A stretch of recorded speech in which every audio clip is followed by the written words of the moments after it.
भक्तवत्सल भगवान की जय। श्री राधा माधव सरकार की जय। जय जय श्री राधे श्याम। आओ भक्तजनों, भाव श्रद्धा के साथ दत्तचित्त होकर भगवान की दिव्य पति पावनी कथा में, भगवान की दिव्य लीलाओं में हमारा आप लोग प्रवेश करें। भगवान की बड़ी कृपा हुई जो भगवान ने हम सबको अपने चरणों में बैठने का सुअवसर प्रदान किया। भगवान की बड़ी कृपा हुई जो भगवान ने हमें अपनी कथा श्रवण करवाने का सुअवसर हम सबको प्रदान किया। गत एक दिवस से भगवान की दिव्य पावनी कथा हमारा लोग श्रवण कर रहे हैं। कल के सत्र में हम सब ने भागवत जी के महात्म्य की कुछ चर्चा को श्रवण किया था। कल मैंने निवेदन किया था कि भागवत जी के बीच में 12 स्कंद हैं, 335 अध्याय हैं और पूरे 18,000 श्लोक हैं, जिसके प्रारंभ में भागवत जी के बीच में कुछ अध्याय जोड़े गए पद्म पुराण के, जिनको भागवत जी का महात्म्य कहा गया। और भागवत जी के महात्म्य में क्या कहा गया? भागवत जी के महात्म्य का अर्थ ये था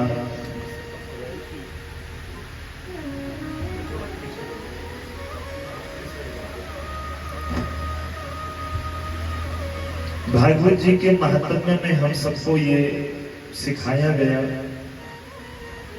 भागवत जी की कथा किसे करवानी चाहिए, भागवत जी की कथा कैसे करवानी चाहिए, भागवत जी की कथा कैसे सुननी चाहिए, भागवत जी की कथा सुनने आओ तो पंडाल में आकर कैसे बैठना चाहिए। ये सारे नियम भागवत जी की कथा के महात्म्य में है। कल के सत्र में हम सबने श्रवण किया था, नारद जी ने भक्ति ज्ञान और वैराग्य का दुख दूर करने के लिए सनकादि महात्माओं से निवेदन किया, महाराज ज्ञान और वैराग्य कैसे जागृत होंगे, भक्ति महारानी का दुख दूर कैसे होगा महाराज।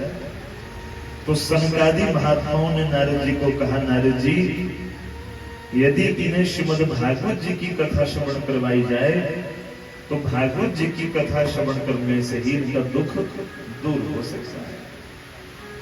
हरिद्वार में गंगा मैया के किनारे आनंद नामक घाट पर भागवत जी की कथा हुई और जिस कथा के प्रभाव से जो ज्ञान और वैराग्य अचेत अवस्था में पड़े हुए थे, मूर्छित अवस्था में थे, पुनः ज्ञान और वैराग्य जागृत हुए और अकेले जागृत ही नहीं हुए, ज्ञान और वैराग्य पुनः नव यौवनता को प्रदान किए। ऐसी पतित पावनी कथा है श्रीमद् भागवत महापुराण। बोलो श्रीमद् भागवत महापुराण की जय। ये सब कथा हमने कल के सत्र में श्रवण की थी। आओ आज के सत्र में प्रवेश करें। जब सनकादि महात्मा कथा सुना रहे थे तो कथा सुनाते सुनाते एक दिन सनकादि महात्माओं ने कह दिया, बोले ऐसे व्यक्ति ये मानवाः पाप कृतस्तु सदा सर्वदा, ऐसे व्यक्ति जिन व्यक्तियों ने सारा जीवन पाप किया हो, ऐसे व्यक्ति जिन्होंने सारा जीवन अधर्म किया, ऐसे जीव जिन्होंने सारा जीवन भगवान का नाम न लिया हो और कदाचित सारा जीवन पाप करने पर उनकी मृत्यु हो जाए और मृत्यु होने के बाद यदि वो प्रेत भी बन जाए ना, तो भागवत जी की कथा प्रेतत्व से भी मुक्त कर देती है। ऐसा जब सरकारी महात्माओं ने कहा तो नारद जी बीच में से खड़े हो गए, बोले महाराज ऐसा कैसे हो सकता है? आपके मन में जो मर्जी आ रहा है सो ही आप बोले जा रहे हो। ऐसा कैसे हो सकता है कि कोई व्यक्ति मर जाए और प्रेत बन जाए और प्रेत बन के भी कथा सुने और फिर वो मुक्त हो जाए? ऐसा नहीं हो सकता महाराज। और यदि ऐसा हो सकता है या इससे पहले यदि ऐसा हुआ है, यदि आपके पास कोई प्रमाण हो तो हमें प्रमाण सहित बताओ। सरकारी महात्माओं ने कहा अवश्य, इससे पूर्व ऐसा हुआ है, तभी हमने आपको ये कहा कि ये भागवत जी की कथा तो प्रेतत्व से भी मुक्त करने वाली कथा है। महाराज इससे पहले यदि ऐसा कुछ हुआ हो तो आप हमें कृपा करके प्रमाण बताओ। बोले सुनो, कथा सुनाई किसकी? कौन प्रेत बना था और प्रेत बनकर मुक्त हो गया था? जोर से कहो। धुंधुकारी है। कौन? बोले सुनो मैं तुम्हें कथा सुनाता हूं। एक समय की बात, तुंगभद्रा नदी के तट पर एक बड़ा दिव्य नगर था, जिस नगर में सब जाति वर्ण के लोग रहते थे, परंतु उसी नगर के बीच में एक ब्राह्मण का परिवार था और उस ब्राह्मण परिवार के जो मुखिया थे उनका नाम था श्री आत्मदेव जी महाराज। क्या नाम था? आत्मदेव जी। श्री आत्मदेव जी महाराज इतने बड़े विद्वान थे, वेद वेदांग के इतने बड़े ज्ञाता थे, भक्ति का इतना तेज इनके मस्तक पर था, मानो जब कभी सामने से आत्मदेव जी आते दिखते तो ऐसा लगता मानो द्वितीय इव भास्कर है। जैसे कोई सूर्य सामने से आ रहा हो ना, आत्मदेव जी को देखकर मानो ये लगता था कि दूसरा सूर्य ही सामने से हमारी ओर आ रहा हो। इतने बड़े बड़े नित्य प्रति 4 बजे उठते, संध्योपासन करते और संध्या उपासना करने के उपरांत ही यजमानों के घर में पूजा पाठ हवन इत्यादि करवाने जाते। ब्राह्मण देवता तो अपने नियम के पक्के थे, ब्राह्मण देवता तो बहुत बड़े विद्वान थे, परंतु ब्राह्मण देवता की जो पत्नी थी वो ब्राह्मण देवता से पूरी विपरीत थी। नाम था श्रीमती धुंधली देवी। और धुंधली देवी कैसी थी? तो धुंधली के विषय में कहा गया, लोक वार्ता रता क्रूरा प्रायशो बहुजल्पिका। कैसी थी धुंधली? जब तक 2-4 घरों में जाकर निंदा चुगली न कर लेती तब तक धुंधली को भोजन नहीं पचता था। जब तक 10-12 घरों में जाकर लोगों की चुगली निंदा न कर देती, सब लोगों को लड़ा झगड़ा ना देती, तब तक तो खाया हुआ भोजन नहीं पचता था।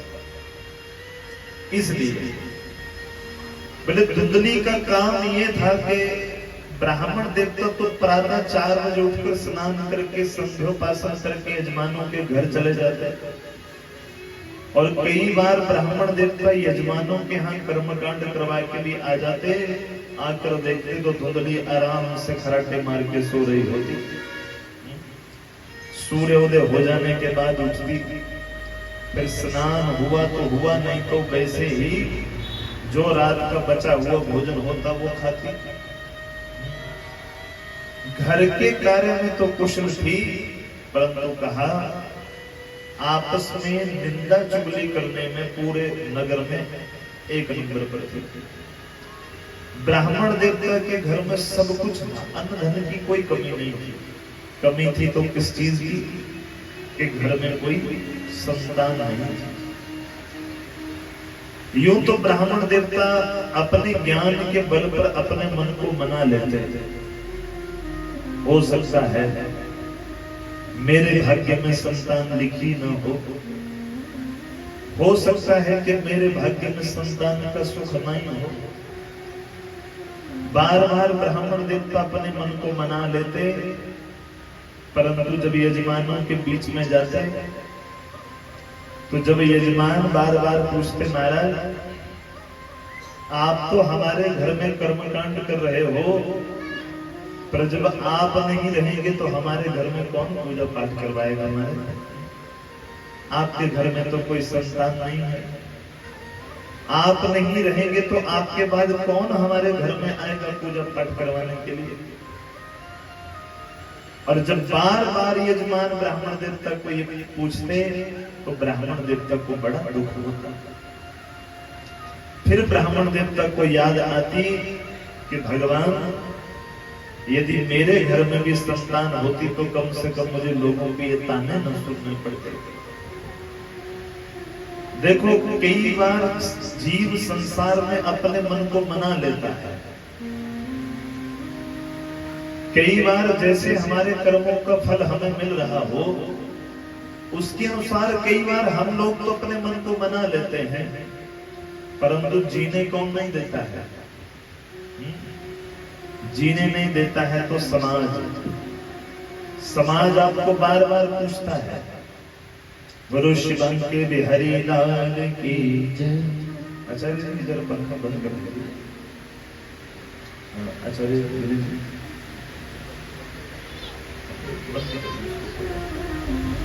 गुरु शिवं के बिहारी लाल की जय, श्री गोविंद गोपाल की जय।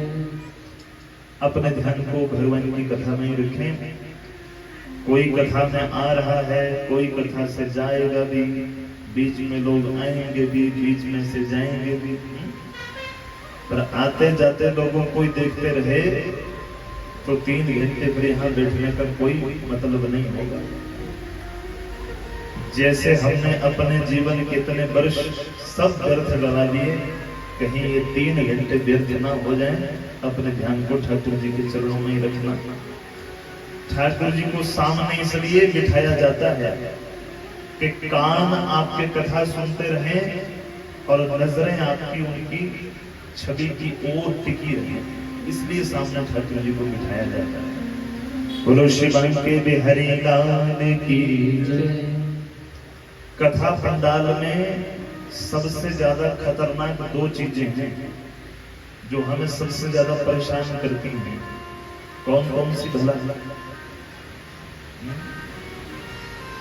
बोलो।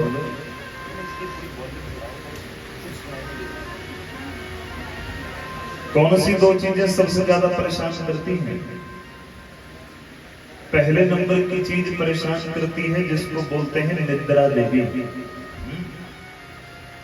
अगर आपको घर में कभी गोली खा के भी नींद ना आ जाए ना तो उसको ले आओ कथा पंडाल में बिठाओ ले आकर।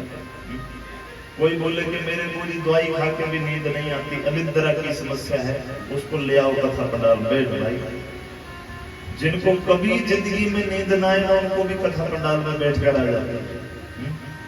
तो पहली चीज क्या परेशान करती है? निद्रा। और दूसरी मन। कौन परेशान करता है? मन। कोई पता नहीं 3 घंटे यहाँ बैठे बैठे वो कब कनाडा अमेरिका सारा घूम के आ जाए, कोई पता नहीं। होता यही बैठा हुआ है शरीर, पर मन बीच में से पता नहीं कब पूरी और वर्ल्ड का चक्कर लगा के आ जाए, कोई पता नहीं है। इसलिए विशेष सावधान कर रहा हूं कि 3 घंटे नींद आने ना पाए और मन कहीं जाने ना पाए। बोलो बन के बिहारी लाल की। वो बड़े भक्तजनों के चेहरे मुझे बता रहे थे कि वो मात्र शरीर से यहाँ बैठे हैं और मन उनका भी बहुत दूर दूर का चक्कर लगा रहा है। तो अपने मन को भी भगवान के चरणों में रखें। आत्मदेव जी महाराज की पत्नी का नाम धुंधली देवी। घर में कोई संतान नहीं। अपने दुख से हम दुखी नहीं होते। सबसे ज्यादा दुखी कब होते हैं? जब समाज बार बार पूछता है। अच्छा, जिसके बेटा और बेटी का विवाह ना हो रहा हो तो घर वालों में ज्यादा टेंशन नहीं होती, ज्यादा किसको होती है? आस पड़ोस वालों को, रिश्तेदारों को। वो बार बार पूछते हैं, भाई हुआ कोई बड़ी बात है, वो मिला टिपड़ा, वो बार बार पूछेंगे। और जब समाज बार बार पूछता है तो सबसे ज्यादा दुख होता है। हो सकता है घर वाले अभी अपने बेटे का विवाह नहीं करना चाहते, अपनी बेटी की शादी नहीं करना चाहते हैं, पर क्यों करनी पड़ती है? समाज के डर से, लोग क्या बोलेंगे। आत्मदेव जी को जब सब लोग बार बार पूछने लगे, आत्मदेव जी एक दिन इतने ज्यादा दुखी हो गए कि एक दिन अपने घर को छोड़कर जंगल की ओर चले गए आत्महत्या करने के लिए। जंगल में गए तो जंगल में जाकर एक सरोवर के किनारे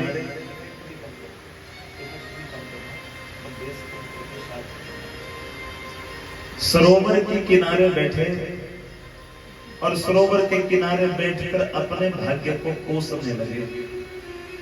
प्रभु तूने जीवन तो दिया, पर कैसा जीवन दिया? जीवन में सब कुछ दिया, पर जो चीज देने वाली थी वो नहीं दी। घर में कोई संतान नहीं। सारी दुनिया बार बार इस बात का ताना मारती है कि तुम्हारे घर में कोई संतान नहीं। अपने भाग्य को कोसते हुए ब्राह्मण देवता उस सरोवर के किनारे फूट फूट कर रो रहे थे।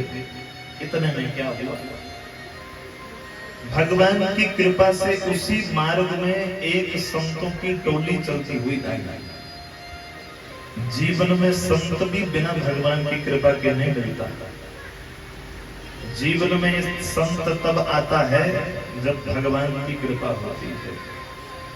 भगवान के बिना संत नहीं मिलता और संत के बिना भगवान नहीं मिलता है। संत भगवान को आते देखा, संत भगवान ने भी ब्राह्मण देवता को देखा। इन संत महात्मा ने सोचा बेचारा भगवान को पाने के लिए रो रहा होगा, बेचारा भगवान को ढूंढते ढूंढते रो रहा होगा, भगवान को पाने के लिए रो रहा है, भगवान मिल नहीं रहे हैं। संत महाराज ने सोचा चलो हम चलकर इसे ज्ञान देते हैं, चलो हम चलकर इसको भगवान का नाम प्रदान करते हैं ताकि इसे भी भगवान की प्राप्ति हो जाए। संत तो ये सोचकर आए कि ये राम के लिए रो रहा है, पर जब ब्राह्मण देवता से बात की तो समझ गए ये राम के लिए नहीं है तो काम के लिए रो रहा है। ब्राह्मण देवता के पास आए, पूछे ब्राह्मण देवता काहे को रो रहे हो? बोले महाराज क्या बताएं, मैंने तो शास्त्रों में ये पढ़ा है कि धिक जीवितम प्रजाहीनम और धिक गृहम प्रजाम बिना। मैंने तो शास्त्रों में ये पढ़ा है कि जिसके घर में संतान नहीं होती उसका जीवन भी धिक्कार है, उसका जीना भी कोई जीना नहीं। श्राद्ध पद्धति कहती है कि अपना ही बेटा हमारे जाने के बाद श्राद्ध पिंडदान तर्पण कर सकता है। महाराज मेरे यहाँ कोई संतान नहीं तो मैं क्या करूं? संत भगवान ने बहुत समझाया, पगले तू कह रहा है कि संतान सुख देगी, पुत्र सुख देगा, क्या तुझे ये लगता है कि सच में सुख पुत्र देता है? क्या तुझे ये लगता है ब्राह्मण देवता के पुत्र ही यदि तेरे घर में आएगा तब तुझे सुख मिलेगा? तो ये बात भूल जा। मुंच ज्ञान प्रजा रूपम बलिष्ठा कर्मणो गति। ब्राह्मण देवता इस अज्ञान को भूल जा। कोई किसी को सुख नहीं देता।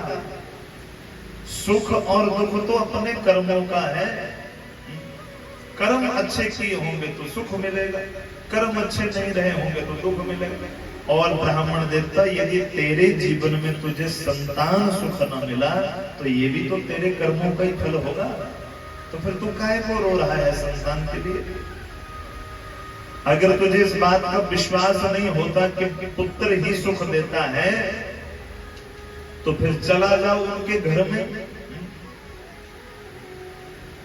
जिन जिनके घर में बेटे हैं उनको जाके पूछ, महाराज आप सुखी हैं? फिर तुझे सारा ज्ञान प्राप्त हो जाएगा कि कोई संतान सुख देने वाली नहीं। और आज के समय में तो मैं ये कहूं कि 90%, 90% माता पिता अपने दुख से दुखी नहीं है। कैसे दुखी हैं? अपने संतान के कारण दुखी हैं। पहले तो संतान हुई नहीं, हुई तो बेजी बच्चा बात नहीं मानता, बच्चा पढ़ाई में बहुत पीछे है। अच्छा, पढ़ लिख गया तो शादी नहीं हो रही, शादी हो गई तो फिर बच्चे के बच्चे नहीं हो रहे। माता पिता अपने दुख से दुखी नहीं है। 90% माता पिता अपने संतान के दुख से दुखी है। इसलिए महाराज अभी भी समझ जाओ ब्राह्मण देवता कि कोई संतान सुख देने वाली नहीं है। परंतु ब्राह्मण देवता नहीं माना। ब्राह्मण देवता कहने लगे, ना ना महाराज, बस मैं तो ये जानता हूं कि जिसके घर में संतान नहीं है उसका जीना कोई जीना नहीं, और मैं ये भी जानता हूं आप मुझे संतान का वरदान दे सकते हैं, क्योंकि मैंने सुना है कि कर्ता करे न कर सके, संत करे सो होय। संत तो सब कुछ कर सकता है। बार बार इस बात की जिद करने लगे तो संत महाराज को क्रोध आ गया। संत महाराज क्रोधित होकर बोले, मूर्ख, मैं तुझे इतनी देर से समझा रहा हूं, समझ नहीं रहा। मैं तुझे दिव्य ज्ञान दे रहा हूं और तुम फिर संतान के पीछे दौड़ा हुआ है। तो एक बात सुन ले कान खोल के, एक जन्म की बात तो छोड़ दे, 7 जन्म आप दी तब पुत्र नहीं बचे। एक जन्म की बात छोड़ दे, 7 जन्म भी तेरे भाग्य में संतान सुख नहीं है, इसलिए चुपचाप अपने घर चला जा। ये बात सुनी तो तुरंत ब्राह्मण देवता ने संत के दोनों चरणों को कस के पकड़ लिया। बोले, महाराज मैं एक बात जानता हूं। कौन सी? बोले, मैंने ये बात सुनी है कि जो भाग्य देख सकता है वो भाग्य बदल भी सकता है। आपने एक जन्म नहीं 7 जन्म का लेखा जोखा देख लिया, तो मेरा विश्वास ये कहता है कि आप मेरे भाग्य को बदल भी सकते हो। इसलिए महाराज मैं कुछ नहीं जानता, मुझे आपसे संतान का वरदान चाहिए। अब संत हृदय नवनीत समान, संतों का हृदय तो माखन की तरह कोमल होता है। तुरंत अपनी झोली से फल निकाला और ब्राह्मण देवता के हाथ में धर दिया। ले जा ब्राह्मण देवता, ये फल जाकर अपनी पत्नी को कल प्रातः खिला देना, और यदि 1 वर्ष तक तेरी पत्नी ने व्रत रखा, किस चीज का व्रत? सत्यम शौचम दया दानम एक वक्तम तो भोजनम। बोले, जाकर अपनी पत्नी को कहना कि 1 साल तक व्रत करना। किस बात का? सदा सच बोलना। पहला व्रत सच बोलना। शौचम, मैंने 1 साल तक पवित्र रहना।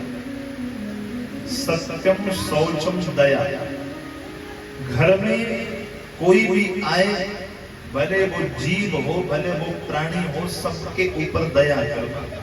ठीक है महाराज। सत्यम शौचम दया दानम, चौथा काम क्या करना? बोले, घर में यदि कोई मांगने वाला आए तो खाली न जाए। और 5वां काम क्या करना? बोले, एक समय भोजन करना। कितने काम बताए? 5 काम बताए। बोले, यदि तुम्हारी पत्नी ये 5 काम करेगी 1 साल तक। अच्छा, मैं निवेदन करूं माताओं, ये काम कोई धुंधली के लिए नहीं थे।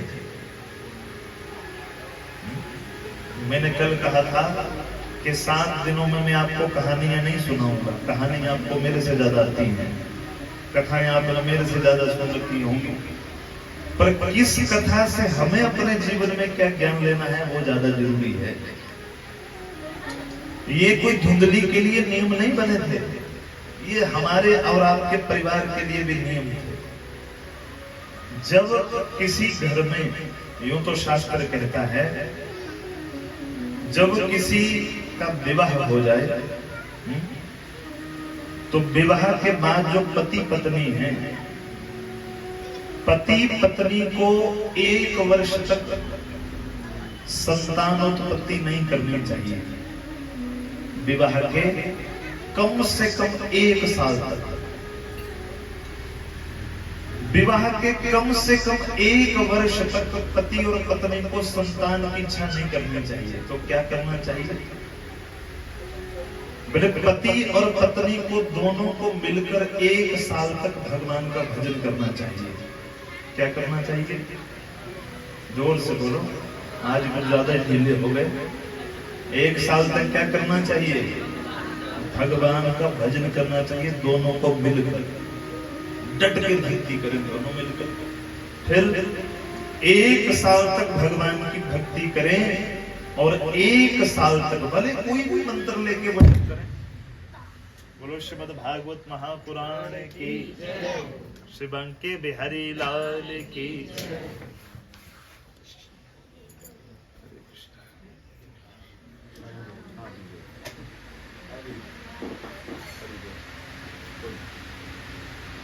हरे कृष्ण। बोलिए श्री बंके बिहारी लाल की, गोविंद गोपाल की जय। ऐसा करना आपके आज शाम को कथा के बाद 1 किलो मिठाई का डब्बा लेके वो इलेक्ट्रिसिटी डिपार्टमेंट के पास जाकर उनको निमंत्रण भी देना और कहना हमारा 7 दिन हमारे घर में कथा है, तो कृपा रखना हमारे ऊपर, कम से कम 12 से 3 बजे तक तो है ना, पूरी कृपा आपकी बनी रहे। बोलो श्री बंके बिहारी लाल की, गोविंद गोपाल की जय। 1 वर्ष तक पति पत्नी किसी भी मंत्र का जप करें, जरूरी नहीं। यदि किसी गुरु से मंत्र लिया हो दोनों ने तो बहुत उत्तम। यदि किसी गुरु से दीक्षित नहीं तो जिस भी देवी देवता को वो मानते हैं उसका कोई भी मंत्र दोनों मिलकर जप करें और 1 साल के बाद फिर संतान उत्पत्ति के विषय में विचार करें। और जब पता चले कि देवी गर्भवती हो गई, गर्भधारण हो गया, तो उस दिन से लेकर 9 महीने पर्यंत देवी के हाथ में किसी धर्म ग्रंथ को दे दिया जाए। भले श्रीमद् भागवत महापुराण, भले श्रीमद् भगवद गीता, भले श्री रामचरितमानस। फिर उस देवी को कहा जाए कि 9 महीने यदि वो 4 काम कम भी करे घर की तो कोई बात नहीं। उस समय फिर सासू माताओं को नाराज नहीं होना। 2 काम कम भी करें तो कोई बात नहीं, पर उस समय कहना घर का काम कम भी करेगी तो चलेगा, पर भक्ति में कमी नहीं होनी चाहिए। ये जो श्रीमद् भागवत महापुराण पकड़ा है इसको बच्चों ठीक ढंग से पढ़ना। और ऐसा मत सोचना कि ये द्वापर और त्रेता में होता था। आचार्य जी जानते हैं, ये मेरे सब लोग जानते हैं जो हमारे साथ चले हैं, हमारे साथ कथाओं में परमानेंट हमारे साथ आते थे फ्लूट बजाने वाले, बंसुरी वादक हमारी कथाओं में आते हैं। वो मेरठ से हैं, उत्तर प्रदेश से। एक कथा में वो हमारे पास आए और ठाकुर जी की कथा चल रही थी, तो आकर दूसरे या तीसरे दिन की कथा में वो मेरे से अकेले में मिलने आए और उन्होंने कहा कि महाराज जी मेरा एक प्रश्न है। कहो। महाराज जी मेरा ये प्रश्न है कि हमारे घर में पहले बिटिया है और अब की बार मेरी पत्नी का गर्भधारण हुआ है। एक बिटिया पहले हो या 2 बिटियां पहले हो तो चिंता तो होती है। यूं तो बेटा बेटी में कोई भेद नहीं, आज के समय में तो बेटा बेटी सब एक समान। हाँ, परंतु जिसके मन में पुत्र की कामना है उसको चिंता होती है। वो कहने लगे महाराज के गर्भधारण तो हो चुका, परंतु अब क्या किया जाए। हालांकि मैंने उनको कहा कि भैया यदि तो पूर्ण शास्त्र विधि से चलना हो तो गर्भ धारण करने से पहले के नियम भी करने पड़ते हैं, तब जाकर पूर्ण फल की प्राप्ति होती है। गर्भ धारण करने के बाद ही नहीं होते नियम, उससे पहले भी होते हैं। बोले भैया अब जो हुआ सो हुआ, पर अब क्या किया जाए। मैं क्या कुछ मत करो, जब आप इस कथा के बाद अपने घर जाओगे तो देवी को कहना कि श्रीमद् भागवत जी के 10वें स्कंद का पाठ रोज करना।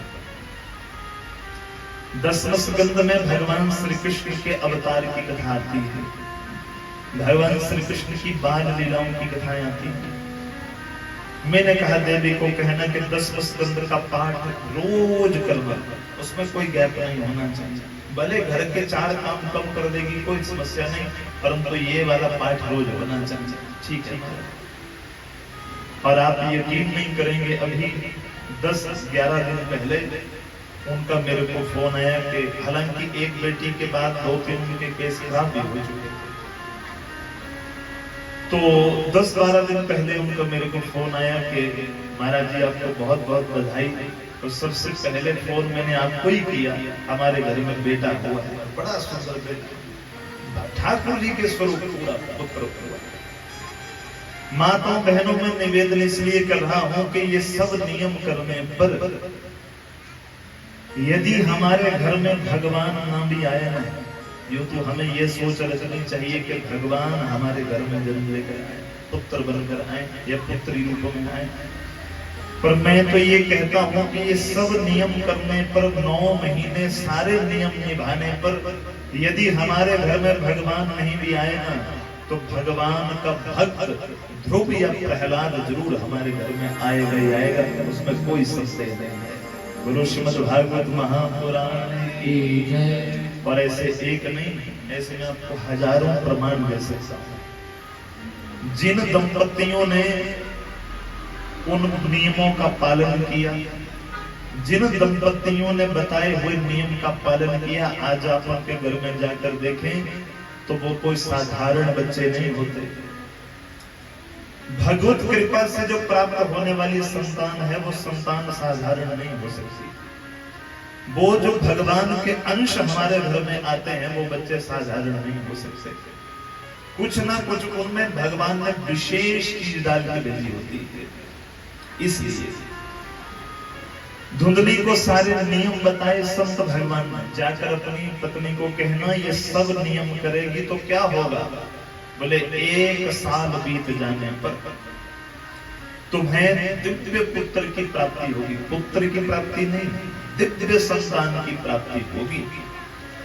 ब्राह्मण देव तब प्रसन्न हो गए, दौड़े दौड़े अपने घर चले गए। जाकर अपनी पत्नी धुंधली पूछा, देवी लो मैं तुम्हारे लिए एक बड़ी दिव्य अनमोल चीज लेके आया हूं। बोले महाराज क्या लेके आए हो। बोले देखो मैं एक ऐसा फल ले